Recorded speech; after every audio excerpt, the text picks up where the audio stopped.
What is up, guys? I'm Kyle at Fortune Off-Road. In this video I want to share some really satisfying fixes I've had for the YJ and kind of just give an update on the lifespan, how different this thing is driving now that it's all fixed up.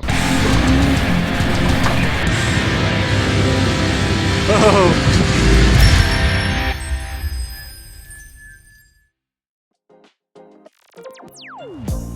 So I've had this Jeep for a few years now, and I got a really good deal on it. The reason why the deal was so good is, well, number one, the guy that I got it from is just a super nice guy, but also it had a lot of things that were wrong with it. One of the first videos I had showed me from the inside driving it around, and I think we were working on some smog stuff because I had a hell of a time getting this thing to pass smog. It took me about a year in total to just feel comfortable driving this thing on the road, even after we did pass. But anyways, the issue was the steering wheel. The steering wheel in here was super wiggly. When you grabbed onto it, it felt like it was just gonna fall off at any minute. And anytime I had a passenger in here, they were kind of like, is that safe? And I would have to convince them that it is, even though I guess I wasn't 100% sure that it was safe. But if you look at it now, it's rock solid. It is, it's like totally different. And I mean, it sounds really dumb to say, but I drove the Jeep like that for years. And what everyone told me it was is 3 bolts in there that just needed to be tightened down. I kind of knew it wasn't going to be that because it felt more like a tilt issue. There's also a bushing in the bottom of that steering shaft that a lot of guys have to replace, but for me it wasn't either one of those things. It was actually the bearings that the steering shaft rides on in the steering column. So right down there, it's really hard to see, there's like a green plastic bushing right there. I guess that thing comes loose for a lot of guys, and then they have to replace it to get everything straightened out. These bearings I'm talking about that are inside that steering column are kind of a weird design. You need 2 of them, and they look exactly the same. They have a metal outer race, and then the ball bearings are in there, and then the inner part of it is made out of plastic, which is really weird. That's the part that holds the balls in there, and when I took my steering column apart, they all just came falling out. This is a tool I made to get the races seated back in. There's a big chunk of metal in there that has the 2 bearings in there. So this is this part right here is the outer race, and I just taped it to this 1 1/8 socket. And I had to do that because the piece that it seats into is aluminum, and I didn't have any socket that would contact just the outer part of the race. There was no combination I could find that was working, so I just taped the old race to this socket and then was able to seat it in there. But here's the key part. I talked with the guy that had worked on this, and they said they replaced it before, and they just wear out. After doing a bunch of research, I found out that there's one end, a little bit of plastic sticks out. Kind of makes you think that part is supposed to go up to the metal. It's supposed to butt up to the bottom part where it's seated. But I watched some videos, and the guys were explaining why it needs to be flipped around 180 degrees, because you don't want plastic rubbing on metal, because that metal is going to win. So I think what happened is those bearings just got put in there 180 degrees. They flip the wrong way. So you only have so many things that connect you to the vehicle, right? It's like you can feel the suspension in the seat, you can feel the steering and the wheel, you can feel the power with your gas pedal. This thing just felt like a wagon driving down the road with that much play in the wheel. So happy that's over.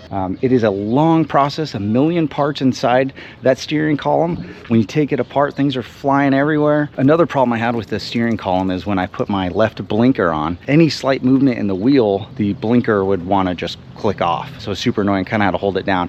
Then turning right, when I had my right blinker on, it would stay on no matter what I did. So I had to manually turn it off. Little things, very annoying, but that's all fixed now.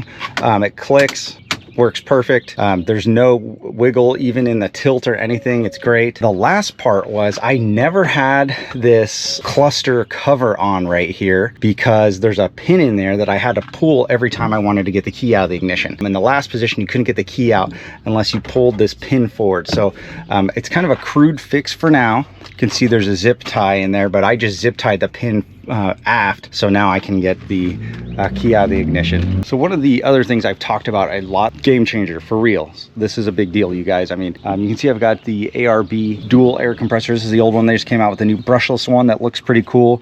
This one is not fancy at all. This is just the old school one. Okay, so what did I change with this? Well, it's the rear locker. When I first got this Jeep, it had a Spartan locker in the rear Wagoneer Dana 44, which is great because it's great to have that traction aid, especially when I had pretty high gearing in the transfer case, just above 50 crawl ratio. So it's good to have that extra help from the lockers.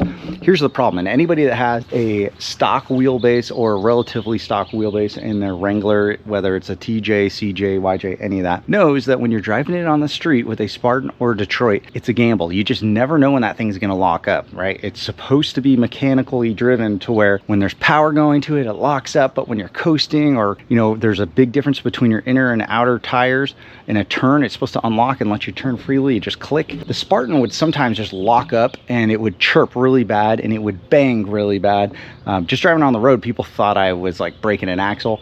On the trail, it was stopping me from turning sharp. It was just felt like it was locked up all the time. And I'm talking about the rear axle. So a lot of people for a very long time thought that you needed to put the selectable locker in the front. I think we're all kind of catching up on that not being the truth. What you really need to do is be able to turn the rear off, because when that rear is locked, especially on a short wheelbase, it just pushes you through the turns. So I ended up re-gearing the axles to 513 because we're going to go with a bigger tire. Place the Spartan locker with an ARB, which are so expensive. I never thought I'd be able to afford one, but it worked out. I have one in the rear only, Spartan in the front, but I mean, on the road, having that open differential in the back, night and day. It really has been. It's just so much smoother to drive. There's no clanking and you can turn super sharp. I mean, I wish I would have done that way earlier, but it's great. It's same thing off-road when we're in really sharp turns. I'm already having a little bit of limit on my steering because these tires are 38, and if I turn too sharp, they're gonna hit my springs. So I already have that limitation, but now being able to turn off the rear, you can just feel the Jeep turning.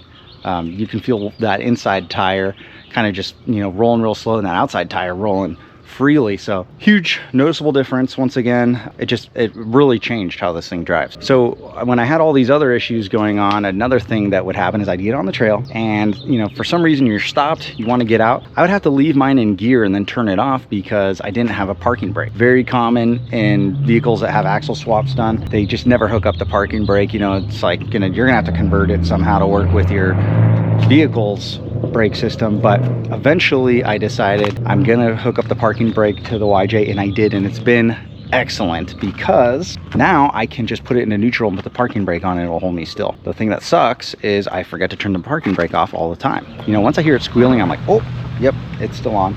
But to be able to put it in neutral and have it not going anywhere is really nice. Sounds dumb. It's a really small thing, but if you don't have yours hooked up after an axle swap, I really recommend you do it. It's great off-road. So next would be these BDS springs.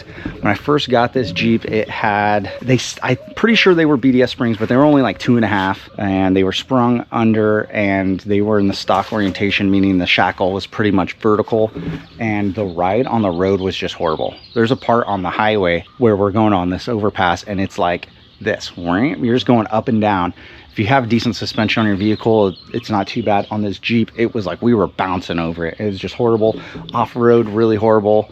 Had to air down really low to make up for that as far as the ride goes. But I ended up replacing those springs, going from a 2.5 to a 3.5 inch BDS spring, and then on both ends I have a stretch. It's 4 inches in the front, 4 inches in the back. And what I did is I just moved the spring hanger 4 inches forward, or in the back I moved it 4 inches aft. And in the back I kept a stock shackle location. I just use a longer shackle. And then in the front I welded on some new shackle. So this one is a little bit more angle than I was shooting for, but ended up working out great. What I did is try to shoot for about a 45-degree angle. This Jeep's also in a little ditch right here, so kind of looks like it's worse than it really is at the moment. But having a 45-degree angle instead of that vertical angle has been killer for several reasons. It's really softened the compression, so when you hit a bump, it's a little bit softer. And then the other thing it does is when this tire droops, it allows a lot more range for that shackle to swing down, because if it was vertical, it would just be able to go aft a little bit and then that's it. Now the shackle can swing down considerably more and let this axle drop off-road, which makes the other side able to go up further. So pretty simple mod to do. If you didn't want to stretch your wheelbase, you could just mess around with the shackle hangers and, you know, change out where those are to get a steeper angle. You do have to be careful with it though, because if you have too steep of an angle, it's going to be too soft. The shackle can actually invert. So I've prevented most of that with these bump stops that I got from DIY 4X. They're adjustable in 1/2 inch increments, which is really nice. So I just found the sweet spot to where it wasn't going to have the tire hit my fender, and then it also wasn't going to let it invert. So relatively cheap upgrade to help with the ride. All right, last but not least, talking about things you can feel while you're driving this around, and the MP231. I believe it's a great transfer case. I've had them in a few rigs now, a lot of new process transfer cases, 241, 243, and I've never had any real issues with any of them. I put the slippy yoke eliminator on there and they do fine. The thing is, this MP231 is chain driven, chain stretch over time. I think that was a little bit of what could have been going on in here, or maybe I'm wrong. Maybe it's just that natural slack that has to be in a chain operated system. It felt like there was just a little bit of slack in it. So when I swapped out to an Atlas transfer case, once again, never did I think I would be able to afford an Atlas. Sometimes the stars just align and it happens. So I have a Atlas 2-speed 5-to-1 in here now, and because that's all gear driven, it just feels a lot tighter. Off-road, on-road, passing that slack into, you know, somewhere else. So now it's like the motor mounts, the transmission mount are absorbing that now. So maybe I will need to beef those up. But the MP231, I've never had any problems with mine shifting or anything like that. Some of the whining, a little bit of seeping on how the case comes together, you know, and then that slack. It's not a huge deal, but just another thing that makes it feel a lot more solid, and I have a lot more confidence in off-road. This thing has come such a long way, and if you watch my first time taking this out with these 38s to my most recent one, both of the videos are at Prairie City. It's just night and day. It's like a different vehicle, and for me driving it, it's a different experience. It's really been a lot of fun. For the people that are thinking about getting into off-roading, the Jeep YJ I think is a great platform to start with.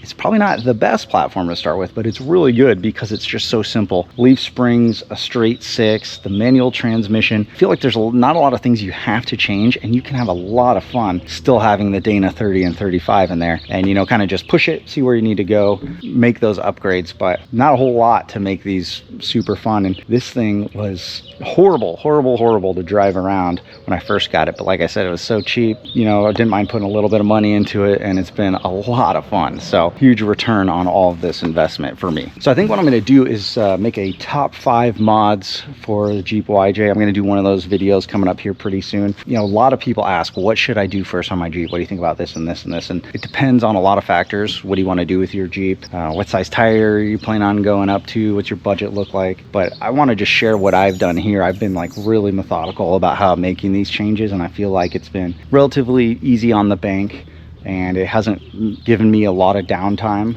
You know, I'm not missing the trail runs to work on it, and I feel like it does pretty dang good off-road for what it is, you know, a spring under YJ on 38. So I don't know if you guys have any ideas for that. Let me know. I'm only going to choose 5 topics. I could probably do 10, but I just want to keep it kind of short and to the point. But yeah, I'm super satisfied with this. If I could stop crushing the oil pan in, I could keep going off-roading and, you know, work on a lot less, but had a lot of fun with it. I want to share that with you guys. Hope you enjoy the video. If you have any questions about any of these things, I actually have a playlist called YJ Build, I think is what it's called, and there's pretty much a video on everything I've done to the Jeep. So from getting it to pass smog to this video, which will now be in there. I mean, there's a bunch of them, so go check them out.